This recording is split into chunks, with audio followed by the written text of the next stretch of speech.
ভুটান এবং সিঙ্গাপুরের ম্যাচের জন্য ২৬ জনের একটা preliminary squad coach Javier Cabrera গতকাল বাফুফে ভবনে ঘোষণা করেছেন যে এই স্কোয়াডের লিস্টটা আমরা চাইলে দেখে নিতে পারি। গোলকিপার মিতুল মারমা, সুজন হোসেন, মেহেদী হাসান শ্রাবণ, ডিফেন্ডার শাকিল আহাদ তপু, জাহিদ হাসান, শান্ত, রহমত মিয়া, ইসা ফয়সাল, তাজউদ্দিন, তারিক কাজী, তপু বর্মন, সাদউদ্দিন। আমরা যদি একটা একটা করে আসি, গোলকিপিং পজিশনে এইখানে যারা ছিলেন আগের বার তারাই আছেন। ডিফেন্সে নতুন করে ঢুকেছেন জাহিদ হাসান শান্ত, প্রথমবারের মতো তিনি হাভিয়ের কাবরেরা দলে আছেন। এই ২৬ জনের স্কোয়াড থেকে ২৫ জন ভুটানের ম্যাচের জন্য বিবেচনায় থাকবেন, একমাত্র সমিত সোম থাকবেন না, যেহেতু সমিত সোম আসবেনই ওই দিন। আর মিডফিল্ডে আছেন হৃদয়, কাজেম শাহ, সোহেল রানা, মুজিবুর রহমান জনি, শেখ মুরসালিন, জামাল ভুঁইয়া, হামজা চৌধুরী, সমিত সোম, ফরওয়ার্ড ফয়সাল আহমেদ ফাহিম, রাকিব, শাহরিয়ার ইমন, মোহাম্মদ ইব্রাহিম, আল আমিন, ফাহমিদুল ইসলাম, সুমন রেজা। সব মশার বিরুদ্ধে সুরক্ষা দিতে এলো বসুন্ধরা এক্সট্রিম অ্যারোসল, মশার বিরুদ্ধে এক্সট্রিম সুরক্ষা। তো এইটার যদি আপনি কাটা ছেঁড়া করতে চান বা এই দলটা আসলে কেমন হলো, প্রথমত এই দলটা থেকে 23 জনের দলে নামিয়ে আনা হবে সিঙ্গাপুর ম্যাচে 10 তারিখের সেই মানে মহাযজ্ঞ যেটাকে বলা চলে এই মুহূর্তে, সেই ম্যাচের জন্য। এই স্কোয়াডটা হচ্ছে মূলত 2 ম্যাচের জন্য, একটা হচ্ছে 4 তারিখের ভুটানের সঙ্গে ফ্রেন্ডলি ম্যাচটা এবং 10 তারিখের সিঙ্গাপুরের সঙ্গে ম্যাচটা। ওই প্রথম ম্যাচে থাকবেন 25 জন, পরের ম্যাচে স্কোয়াডে থাকবেন 23 জন, অর্থাৎ যেটা বোঝা যাচ্ছে যে 10 জনের যে ম্যাচটা সেখানে আরো 3 জনকে ছেটে ফেলা হবে। এক্স্যাক্টলি। এবং সমিত সোমকে আমরা ভুটানের ম্যাচে পাচ্ছি না, যেহেতু তিনি ওই দিনই আসছেন। এবং সমিত সোমকে আপনি অবশ্যই সিঙ্গাপুরের স্কোয়াডে রাখবেন। তার মানে 22 জনের স্কোয়াড থেকে যেটা ফাইনালি দাঁড়াবে, সমিত সোমকে সহ থাকবেন 22 জন, 4 জন হয়তো 23 জন, ওখান থেকে হয়তো 3 জনের নামটা ছেটে ফেলতে হবে আলটিমেটলি। খুব সারপ্রাইজিং নাম আমরা ওরকম দেখিনি। সুমন রেজার নামটা এসছে, যাকে হাভিয়ের কাবরেরা মার্চ মাসে ইনক্লুড করতে চেয়েছিলেন। পিয়াস আহমেদ নোভার নামটা একদমই বাদ পড়ে গেছে, যদিও প্রিলিমিনারি স্কোয়াডে তিনি আগে ছিলেন। পিয়াস আহমেদ নোভার নামটা একদমই এবার নেই। সেই তুলনায় স্কোয়াড অনুযায়ী বিবেচনা করলে সবার আগেই সম্ভবত আমাদের মিডফিল্ডের জায়গাটা নিয়েই কথা বলতে হয়, কারণ মিডফিল্ড, বাংলাদেশের মিডফিল্ড এখন যেরকম রয়েছে, এরকম স্ট্যাকড মিডফিল্ড বলতে সাউথ এশিয়ার কোনো মিডফিল্ডই এরকম নেই সম্ভবত। কোচকে জিজ্ঞাসা করা হয়েছিল হাভিয়ের কাবরেরাকে যে এইটা আপনার এই মিডফিল্ডটাকে আপনি দক্ষিণ এশিয়ার সেরা বলবেন কিনা। South Asia for sure, and we have a very strong midfield, especially in our group. Probably if not the best midfield, we are there definitely. It's a very competitive midfield with obviously with Hamza, which is a top player, and Somit is a player with a lot of quality, but we have to be a little bit patient with him because he's going to have very short period of time to adapt, very different weather, a very long journey from Canada. So let's be patient with it. It's very positive that he's with us, but তিনি India বিনে উত্তর দিয়েছেন। তিনি বলছেন যে মিডফিল্ডে আমার যথেষ্ট শক্তি আছে, যে কারণে এক সোহেল রানাকে বাদ দিয়ে আরেক সোহেল রানাকে তিনি দলে রেখেছেন। আবার বলেছেন এটা তার জন্য খুব কঠিন ডিসিশন ছিল। মিডফিল্ড নিয়ে আমার মনে হয় যে খুব বেশি কোয়েশ্চেন রেইজ করার মতো জায়গাটাও আসলে শেষ পর্যন্ত ওই অর্থে হবে না। তবে ওই যে আপনি যেটা স্ট্রাইকিং পজিশনের কথাটা বললেন, যেখানে সুমন রেজাকে ডাকা হয়েছে, সুমন রেজাকে দলে নেওয়া হয়েছে এই কারণে, সেটার ব্যাখ্যা তিনি দিচ্ছেন, কোচ দিচ্ছেন, যে তিনি যখন সিজনটা শুরু হয়েছে তখন সুমন রেজা আবাহনী জার্সিতে খুব ভালো করছিলেন। তখন তিনি চেয়েছিলেন মার্চের উইন্ডোতে তাকে দলে ডাকতে, কিন্তু মার্চে যখন ইনজুর্ড হয়ে গেলেন সুমন রেজা, যে কারণে তাকে তিনি আর রাখতে পারছেন না। সুমন রেজা জাতীয় দলে অনেকদিন ধরেই খেলছেন, যাওয়া আসার ভেতরেই কম বেশি ছিলেন, আর তার সঙ্গে আল আমিন। তবে পিয়াস নোভার না থাকাটা একটু সারপ্রাইজিং, যে আগের বার স্কোয়াডে যেহেতু ছিল, এরপরে ফর্টিজের হয়ে তিনি ভালোই করেছেন আমার কাছে মনে হয়েছে, ওইখানে একটা ব্যাপার থেকে যেতে পারে। আপনি যদি ডিফেন্সে আসেন, ডিফেন্সে মানে এই স্কোয়াডটার ভেতরে ওই অর্থে খুব চমক জায়গা নিয়ে কিছু নাই, খুবই এক্সপেক্টেড স্কোয়াড। তবে ডিফেন্সে কয়েকটা জায়গায় মনে হয় কয়েকজনের কোনো প্রশ্ন থাকতে পারে। কীরকম সেটা আমরা যদি ইন্ডিয়ার সঙ্গে ম্যাচটাই দেখি, Bangladesh centre back, proper centre ব্যাকের অভাবে ভুগছিল, যেহেতু 4 জনের ভেতরে 3 জন সেন্টার ব্যাকই স্টার্ট করেছিল ইন্ডিয়ার সঙ্গে ম্যাচটায়। তপু পরে ইনজুর্ড হয়ে যাওয়ার পরে শাকিল আহাদ তপু রাইট সেন্টার ব্যাক থেকে শিফট করলেন রাইট ব্যাক, একেবারে সেন্টার ব্যাক, রাইট ব্যাক থেকে শিফট করলেন সেন্টার ব্যাক পজিশনে। তো বাংলাদেশের স্কোয়াডে ওই সেন্টার ব্যাকটা কই? তারিক আর তপুকে যদি আপনি এক পাশে রাখেন, আমরা যদি স্কোয়াড ডেপথটা দেখি যে বাংলাদেশের কোন পজিশনে কোন কোন ফুটবলার আছে, আমার মনে হয় বুঝতে আর একটু সুবিধা হবে। আমরা যদি সেন্টার ব্যাকের হিসাব করি তাহলে ওখানে আমরা আসলে আর কাকে দেখতে পারি বা কাকে খেলানোর সুযোগ আসলে আছে? এখানে শাকিল আহাদ তপুকে দিয়ে আপনি একজন অক্সিলারি সেন্টার ব্যাকের কাজ চালিয়ে উনি সেন্টার ব্যাকই, শাকিল আহাদ তপু সেন্টার ব্যাকই মূলত, এবং মোহাম্মদ হানিফ সেন্টার ব্যাক রোলেই খেলেছেন। কথা হচ্ছে তপু এবং তারিক ছাড়া ওই জায়গায় স্কোয়াড ডেপথটা খুব একটা নেই। আপনার ফুল ব্যাক লিস্টে কিন্তু আবার মোটামুটি ভালোই আছেন। লেফট ব্যাকে সাদউদ্দিনকে আপনি খেলিয়েছেন, আবার ওখানে জাহিদ হাসান শান্তও আছেন। জাহিদ হাসান শান্ত প্রথমবার ডাক পেয়েছেন, আবার রহমত মিয়া আছেন ওই দিকটাতে। তবে আমি খুবই খুশি হয়েছি তাজউদ্দিনের নামটা দেখে। তাজউদ্দিন অফেন্সিভলি খুব ভালো কন্ট্রিবিউট করেছেন এই সিজনে, 4টা গোল 6টা অ্যাসিস্ট রহমতগঞ্জের হয়ে।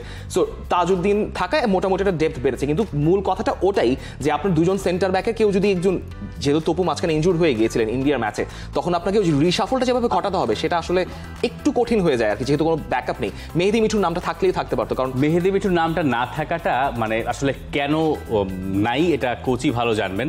আমরা এর আগের বারও বরাবরই দেখতে দেখতে আমরা এটা মানে এটা নিয়মই হয়ে দাঁড়িয়েছে যে তিনি শেষ পর্যন্ত স্কোয়াডে থাকে না। তবে যেটা নিয়ে আমি একটু অবাক হয়েছি সেটা হচ্ছে আমরা যদি ডোমেস্টিক লিগটাকে প্রাধান্য দিই, আবাহনীর 2 সেন্টার ব্যাক আসাদুজ্জামান বাবলু এবং ইয়াসিন খান, তাদের পেছনে থাকা গোলকিপার মিতুল মার্মা, এই 3 জন মিলে বাংলাদেশে ঘরোয়া মৌসুমে সবচেয়ে কম গোল হজম করেছেন। এবং আবাহনীর এবারের ক্লিন শিটের যে রেকর্ড, এইটা আমাদেরকে বলে যে আবাহনীর সেন্টার ব্যাকরা ফর্মে আছেন। তো ইনফর্ম ডিফেন্ডারদেরকে বিবেচনায় শেষ পর্যন্ত নেওয়া হয়েছে কিনা এই প্রশ্ন যদি কেউ তোলেন, তাহলে এটাকে আপনি কোনোভাবে অযৌক্তিক বলতে পারবেন না।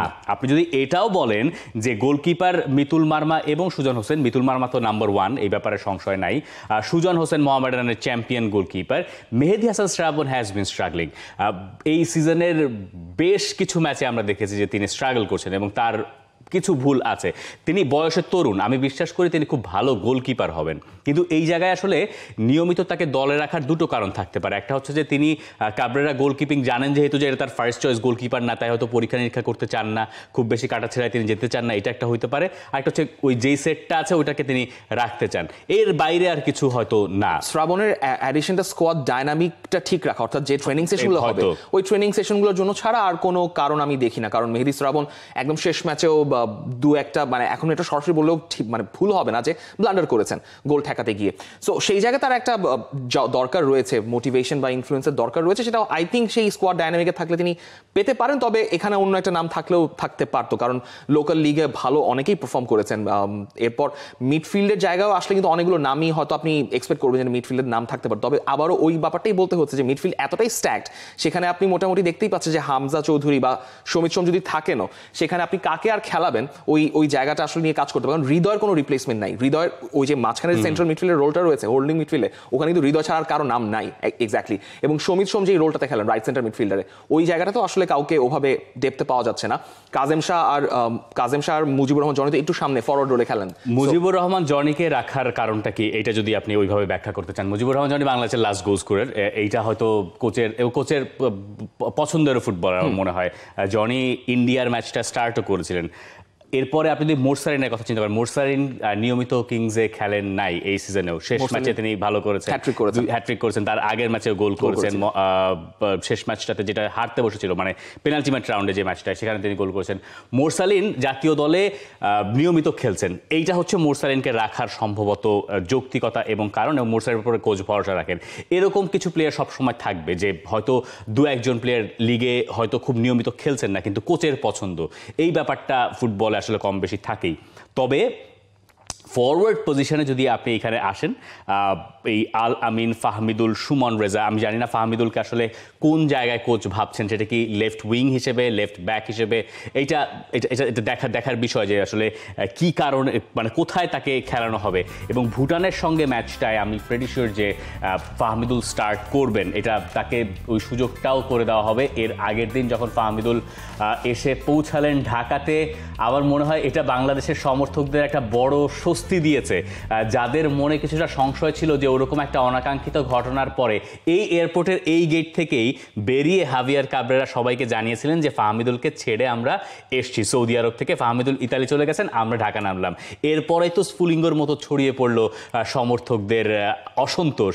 সেই গেট দিয়ে যখন আরও একবার এই 2 মাস পরে গিয়ে ফাহমিদুল বেরোলেন, তখন আমার মনে হয় যে সেটা সমর্থকদেরকে কিছুটা আশার সঞ্চার করেছে যে দলটাকে তারা যেভাবে দেখতে জিততে চান, এর বাইরে বোধহয় কিছু ওই অর্থে কোনো অপশক্তির প্রভাব দলের ভেতরে দিনকে দিন থাকলেও সেটা কমে যাওয়ার পথে।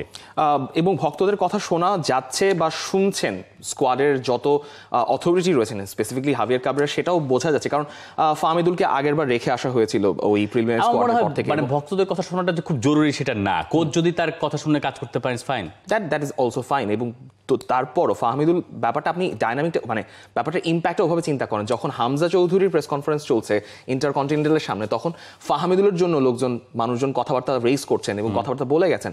এবং ফাহমিদুল তার সঙ্গে যোগাযোগ রাখা হয়েছে, হাভিয়ার কাবরেরা এটাও নিশ্চিত করেছেন যেন তিনি মানে ইন টাচে থাকেন ফাহমিদুলের সঙ্গে। এবং ফাহমিদুল দেশে আসার পর ইটস এ গুড সাইন যে বাংলাদেশের ফুটবলটা এখন মোটামুটি সবাইকে নিয়ে যেভাবে এগিয়ে যাওয়ার একটা ওই যে মহাযজ্ঞের জন্য প্রস্তুতি নিচ্ছে, that's a really good sign. এবং আমার কাছে মনে হয় যে এই হাওয়া বদলটা কোচের মেন্টালিটি পরিবর্তনেও কিছুটা সাহায্য করছে। তিনি এখন পরিষ্কার করে বলছেন বা বলার চেষ্টা করছেন যে তিনি আসলে সিঙ্গাপুরের সঙ্গে ম্যাচে জিততে চান, এবং জিততে চাওয়ার কারণ তার শক্তির অন্যতম জায়গা হচ্ছে ঘরের মাঠের সমর্থন।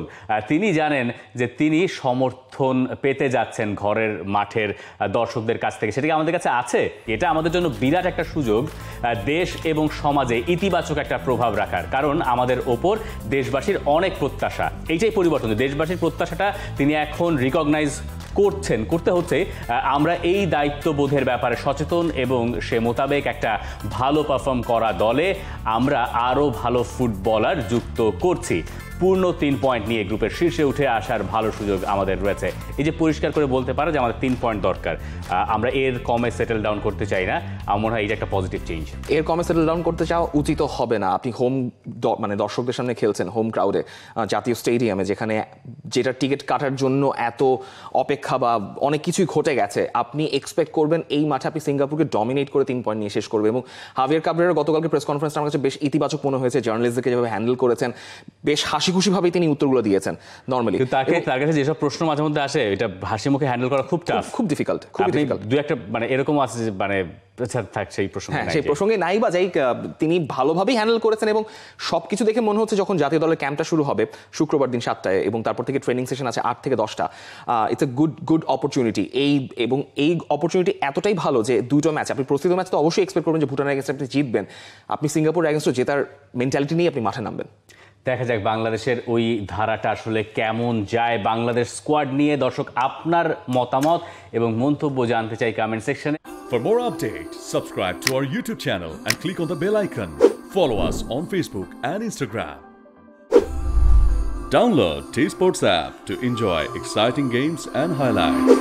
Visit tsports.com.